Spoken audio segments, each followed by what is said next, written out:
Sobrang hype, multi-hyphenated ka na sa dami ng ano mo. Parang talk show host, reality show host, game show host, Best actress. best actress. Lahat ba talaga ng klase ng genre yata sa pag-host, meron ka na eh. Na-experience mo, so pwede na ba? Ano feeling na gano'n ang level? Sir, wala ako ganyan. Sir, wag kayo magsabi kayo, mahiya tayo lang. Number one, ako mahiya talaga sa ganyan-ganyan. Ganyan-ganyan ako. Ako wala akong mahiya tayo kinatituri. Miss Grace. Nagpapagaling pa yung si Miss Grace. Mag-isip pa tayo na, pati sila pa na mahiya talaga ako. Ako, kahit saan ako ilagay ni Lord, sobra akong happy at sobra akong contented. Wala akong mga ganyan-ganyan. Kaya ang gusto ko lang is, makasweldo lang. Maging happy lang yung mga tao na nanonood sa akin kasi kung hindi naman din na ako makakatulong at hindi naman ako reliable na mapapasaya, uuwi na rin ako ng Jinsan at doon ako magpasaya sa mga pinsan ko. Is enough na for me. Wala akong ginagin sa bukid ako sa I love you. Ano yung gagawalit ko? Ang sasagot ko yun, gusto ko sa'yo. Kaya ako yun. And then, bibilib kasi ako sa'yo talaga pag inaral yung career mo eh, di ba? Parang lahat ng experience mo eh. Salamat kami. Si Lord talaga yan lahat. Si Lord, thank you Lord. So magkano ka na ngayon, Melay? Gaano ka na kayaman? Last question. Ito Kasi sir, yung yaman mo ba enough na para mabuhay ng marangal ang mga anak mo hanggang sa paglaki nila? ito siguro 1.5 lang ako sir, okay na. Sobrang thank you Lord sa blessing talaga na binigay niya sa akin. Actually ngayon na medyo ka nang nakaluwag-luwag na ba? Thank you Lord. Mas, pag nakaluwag-luwag ka pala, mas pressure ka pala. Kasi, the more na, siyempre ako kasi hindi naman ako yung parang nabubuhay lang na binigyan lang ng pera, tapos gagastusin lang. Ako kasi, meron kasi akong ako kasi napagkatao, may realization kasi ako napagkatao. Yung, pag binigyan ka ng ganito na blessing, may reason yan kay Lord. Ibig sabihin, meron kang dapat paggagamitan yan at meron ka din tutulungan yan. So, ako parang sinabi ko, with a great responsibility talaga to ba. So ngayon, ako, mabilis na kasi ako makontento eh.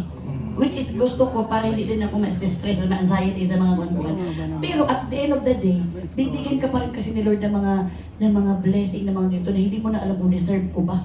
So para sa akin, is okay na talaga ako pero ako is very contented ako sa kung ano binigay sa akin ni Lord and happy ako na makaprovide ako sa family ko, lalo na sa parents ko na siyempre yung papa ko is dati kasi kuan siya Scorpio. Ngayon, cancer na siya.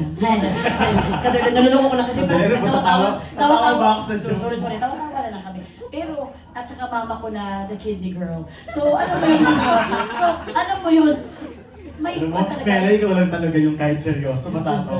Hindi kasi, alam mo yung hindi kasi pwedeng seryosuhin naman yung mga malungkot na mga Tama naman. Sa aming pamilya kasi, si Lord ang nakakaalam sa buhay natin. Huwag natin i-waste sa mga malungkotan. Ito yan. So kami, ako, salamat Lord! May mga ganito nangyayari, pero may ipro-provide ako.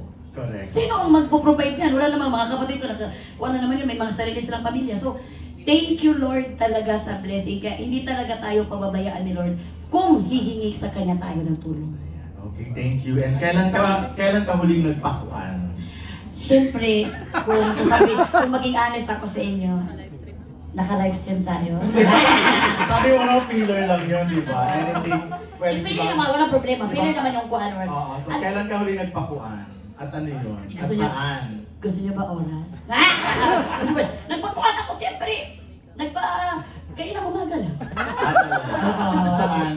Sa bahay. Sa bahay. Nagpa-make up ako sa bahay. Correct, yun naman yun. Oh, Just pero do- maganda ako sa inyo, makakasabihin nyo na naman, na ano may mukha ni Melay? So nagpa-make up ako nagpakuan ako kayo ng umaga. Kaya halata naman na bagong kuan kay. Thank you very much. Salamat sir. Ito talaga siya, maisip tayo na masama. No? Ikaw din doon eh. It's a tie. Ano, pakuan din ko si sir. Okay, we are done.